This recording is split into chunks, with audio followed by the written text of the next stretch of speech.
सहारनपुर की थाना गागलहेरी पुलिस द्वारा नाबालिग की हत्या की घटना का सफल अनावरण करते हुए 2 हत्यारोपी अभियुक्तों को किया गया गिरफ्तार। अवैध संबंधों के चलते चाची ने ही प्रेमी संग मिलकर की थी नाबालिग की हत्या।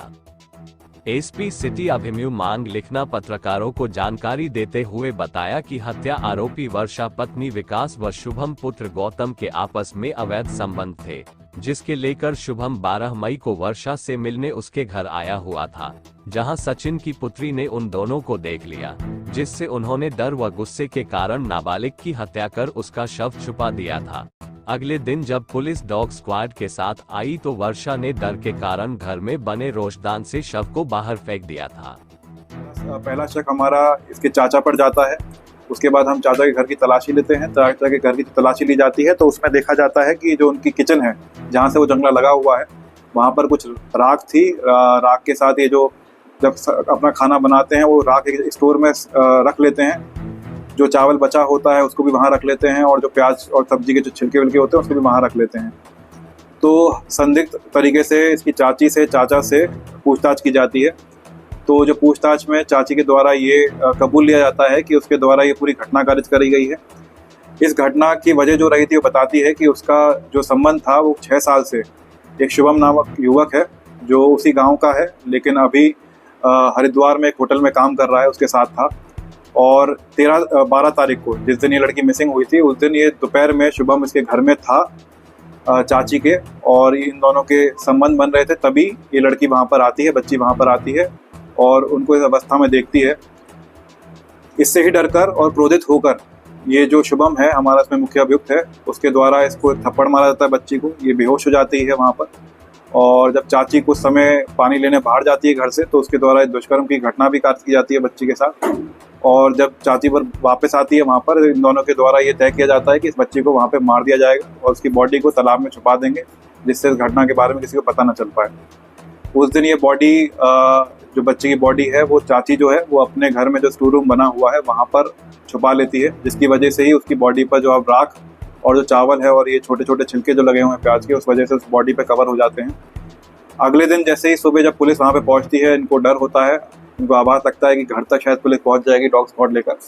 तो चाची के द्वारा जब पूरा गाँव बाहर व्यस्त होता है उसको ढूंढने में, तुरंत मौका पाकर उसको जंगले से बाहर बॉडी को वहाँ से फेंक देती है। इस तरह पूरा घटनाक्रम इसमें हमारा ये हुआ है इसमें, और पूछताछ में सारी बातें निकली हैं। इसमें जो भी साइंटिफिक एविडेंसेस हैं, चाहे वो राख या चावल के सैंपल हों घर से भी और जो बॉडी से मिले हैं वो भी, चाहे इसमें अभियुक्त के डीएनए सैंपल हों जो मैच कराए जाएंगे अभी फॉरेंसिक द्वारा, जो बच्ची का स्वैब लिया जाएगा उससे, और जो हमारे जो इसमें CDRs हैं वो सब सारे के सारे साइंटिफिक एविडेंस इकट्ठा करने के बाद पुलिस इस निष्कर्ष पर पहुंची है और आज इन दोनों को गिरफ्तार कर कोर्ट के सामने पेश किया जा रहा है।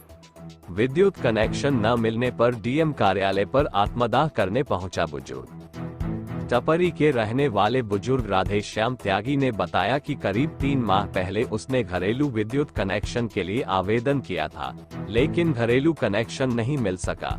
बुजुर्ग का आरोप है कि कनेक्शन के लिए जेई ने 20,000 रुपये मांगे। रुपये देने के बावजूद भी कनेक्शन नहीं लग सका। कनेक्शन के लिए वह अधिकारियों के दफ्तर के चक्कर लगाकर थक गया। जब किसी अधिकारी ने उसकी नहीं सुनी तो वह क्षुब्ध होकर मिट्टी का तेल लेकर डीएम कार्यालय आत्मदाह करने के लिए पहुंचा। एक बार मैंने कनेक्शन के लिए जेई हूँ, पहले तो मेरे से 20,000 रुपये मांगे। फिर मैंने कहा जी मैं आसानी में गरीब आदमी हूँ। फिर मेरी जब भी सुनवाई नहीं हुई फिर हट गई, फिर गया। फिर इसने जाकर कहा भाई पैसे तो देने ही पड़ेंगे। मैंने कहा जी मैं 20,000 रुपये से दे दिए 500 के नोट, और 20,000 रुपये देने के बाद फिर इसने मेरे पास, मैं फिर इसके पास गया, मुझे 2-4 बार बुलाकर मुझे गाड़ी दी नहीं आया। फिर उसके बाद जब इसने फिर कहा जाकर बोला जी मुझे और कर दिया। सहारनपुर के कलेक्ट्रेट परिसर में चौधरी महेंद्र सिंह टिकैत की 13वीं पुण्यतिथि पर किसानों ने उनको श्रद्धा सुमन अर्पित कर श्रद्धांजलि दी। कार्यक्रम की अध्यक्षता सरदार भूपेंद्र सिंह भोला ने की। कार्यक्रम को संबोधित करते हुए राष्ट्रीय सचिव चौधरी विनय कुमार ने कहा कि महात्मा चौधरी महेंद्र सिंह टिकैत ने किसानों के लिए अपने संपूर्ण जीवन में बहुत ही महत्वपूर्ण योगदान दिए हैं, जिनको कभी भुलाया नहीं जा सकता। इस दौरान जिला महासचिव जिले सिंह, चौधरी अशोक कुमार, अजय काम्बोज, नदीम अंसारी, मुकेश तोमर, संजय चौधरी, प्रदीप डा, नरेश, सरदार जगतार सिंह, जीवन सिंह, भूपेंद्र, अभिमन्यु आदि उपस्थित रहे। आज स्वर्गीय चौधरी महेंद्र सिंह टिकैत की पूरे देश में किसान 13वीं पुण्यतिथि मना रहे। जो चौधरी साहब के अधूरे सपने थे किसानों की लड़ाई लड़नी, इसी के उपलक्ष्य में हमारा एक शिविर 16, 17, 18 जून को एक हरिद्वार में लगता है वार्षिक शिविर। उसमें अधिक से अधिक किसान संख्या में किसान पहुंचेंगे। यही बात यहाँ पे हुई भाई, गन्ना भुगतान किसान का जनपद सहारनपुर में नहीं हो रहा। किसान की कोई सुनने वाला नहीं है धरातल पे। आज किसान के बच्चों की फीस नहीं जा रही, पढ़ाई नहीं हो रही, गन्ना भुगतान नहीं हो रहा। अरनु गया 6 दिन आ रहे, ये 6 दिन आ रहे किसान के। सहारनपुर में प्राथमिक विद्यालय चिलकान प्रांगण में 3 नए कक्षाओं के नवनिर्मित क्लासरूम का उद्घाटन सहारनपुर राउंड टेबल 368 के सदस्यों के माता पिता के द्वारा किया गया। उद्घाटन कार्यक्रम में वैभव जैमिनी, जिला समन्वयक निर्माण, बेसिक शिक्षा विभाग सहारनपुर एवं प्राथमिक विद्यालय चिलकाना भी उपस्थित रहे। इस अवसर पर एसपी सिटी अभिमन्यु मांगलिक भी पहुंचे। आज हमने चिलकाना प्राइमरी स्कूल नंबर 1 में 3 क्लासरूम का निर्माण कराया है और उसका आज इनॉग्रेशन था, जिसमें कि और स्कूल में लगभग 150 बच्चे पढ़ते हैं। उनके लिए हमने 3 नए क्लासरूम का निर्माण कराया है और जो पुरानी बिल्डिंग थी उसका नवीनीकरण कराया है। कैसे आप